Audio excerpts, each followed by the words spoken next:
Ayo, what is good, Flow Jedis? Let's get it. Let's get it. Yeah. Welcome back to the channel. My name is Sumed. I'm a flow state coach, catalyst for the zone. I help you feel and perform your best, and I'm here to fucking show up and do my part and, give back to the community. You already know. So, let me just clear my throat chakra a second. Yeah, here we go. Let's get started today. I'm excited. Are you guys excited?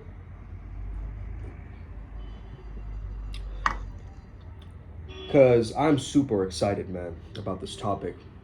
Because I've been keeping a dream journal for a lot of my life, okay? Going to the extent of getting a dream catcher as well, as it was prescribed to me by one of my guides. But I've been having these vivid dreams recently. And I started to delve into that. And as you guys know, I'm kind of using a little bit of a quasi-Jung approach with using archetypes, right? And the power of archetypes. So I just want to read a little bit from this book to start off. Okay, Jung in a Week. This is not by me, I'm just saying it's by Ruth Snowden, okay? Edward Snowden's mother, okay? Just playing. So anyway, let's start reading a little bit about this, and maybe we can comment on it further, because there's certain archetypes that show up for Jung, and this is important to know because other people also reported seeing these same archetypical patterns in their dreams or in their own experiences, okay? So, discovering archetypes. Jung found that as he wrote, he was often using high-flown language. High-flown just means like complex, very illustrious language, right? Intellectual language. He found this pomposity rather embarrassing and often felt strong resistance to his fantasies. But he tried to treat the whole thing as a sort of scientific experiment, okay? So this is a great example of a man who is struggling having his hemispheres synchronized, right? He's trying to use logic to explore the intuition, which is what we're doing with Primal Sutra, but start to understand that Jung is already knowing the dangers of this, right? Knowing too well the dangers of becoming prey to his own fantasies and how easy it would be to slide into psychosis, okay?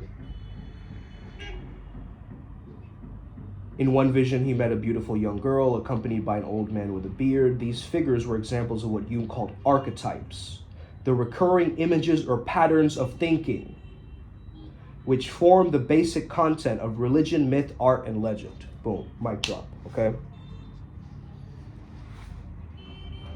That's incredible. Recurring images or patterns of thinking.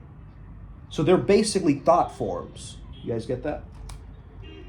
And now they're in the collective unconscious, or part of the collective unconscious, and emerge in the individual psyche through dreams and visions, or shamanic visions, right?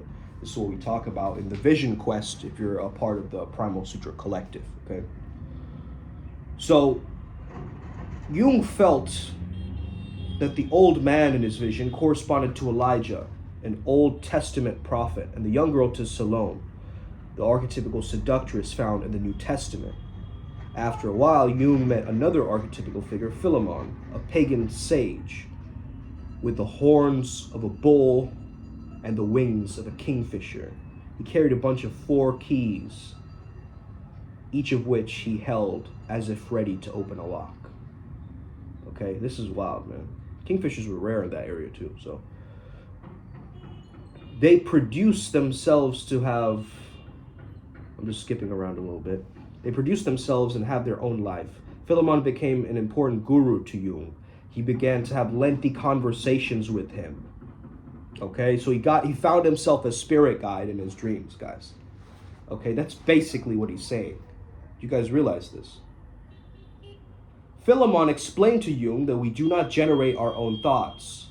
They have an external reality of their own, just like birds in the air or people in a room. That's a very deep thing to say from a character that is supposedly outside Jung and not his own psyche or imagination, right? But also, how could he know? That's another question, right? Jung realized that there was something within him that could talk about matters that he did not consciously know about, okay? They might even act against him. Archetypical encounters were very important because they enabled Jung to give a personal form to aspects of his unconscious.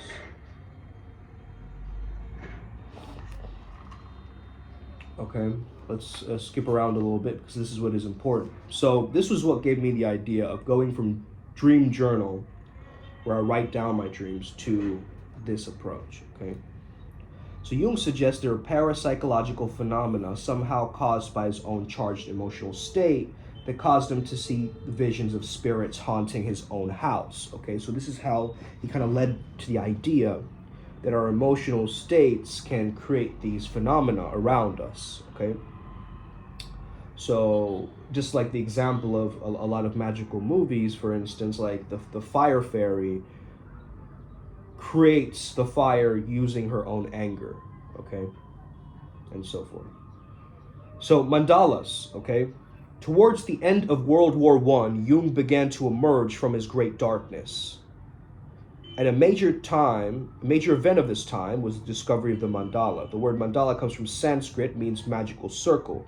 The mandala is an archetypal symbol found in many religions and other aspects of many cultures. It's used as a centering device to help with meditation exercises. So a basic mandala is a circle containing a square or symmetrical figure. But there are many variations. The image may represent the universe itself, or the inner universe, the wholeness of the psyche. So every morning, Jung did a small circular drawing of this type, and he observed the ways in which the drawings change from day to day. Okay, so he's basically drawing out his psyche, what's going on in here, right? I was thinking to do a similar thing from dream journals. When I wake up from my sleep, I'll draw a mandala, and I'll put something in one of the corners of the mandala that I'll keep creating it as the dreams go forward, right? That was kind of my idea as I read this. So he found this helped him observe his own psychic transformations, the ever-changing state of his inner world. Jung found that his mandala drawings linked up with external experiences in his everyday life and also with his dreams. They gradually came to understand that they represented the way in which all paths in the psyche led eventually to a midpoint, which is the core or essence of what he called the self. The goal of psychic development is the discovery of this unique self, the process called individuation in central concepts of analytical psych. Like the mandala, the evolution of the psyche is not linear, but a process of circling around the self. Okay, every single movie you watch, coming back to the self, right? That's the whole journey, the hero's journey, right? From Jung's mandala work emerged inklings of his own personal myth, his all-important story that expressed his real being. Okay, so Jung was very fascinated. He was a Swiss guy, right, coming from all of his stories from Switzerland and just having that childhood play and understanding he's a very introverted child, right, being able to observe the world at large. And that helped him much later with his analysis and analytical mind, being a psychiatrist, right? So we got to understand that transformation that Jung took. But I'm getting so inspired by just this idea of drawing a mandala, right? Because a lot of the times there are coloring books, okay, that are associated with, drawing certain parts of a mandala out nowadays for adults, right? To keep their concentration and to help them get into a repetitive, non-taxing activity, okay, which is something we call in the flow state community as the MacGyver method, okay?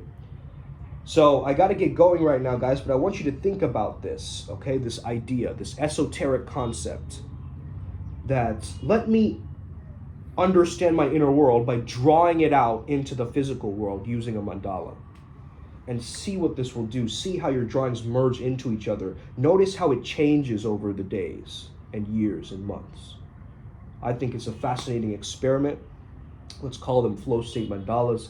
Let's start doing this, okay? I'm going to start mine. I hope you start yours. Let's get it. Upward Spiral Gang. May we never be the same again. And may the flow be with you. Hit that subscribe button. Hit that notification bell. All that good shit. Let's go. Boom. Upward spiral gang.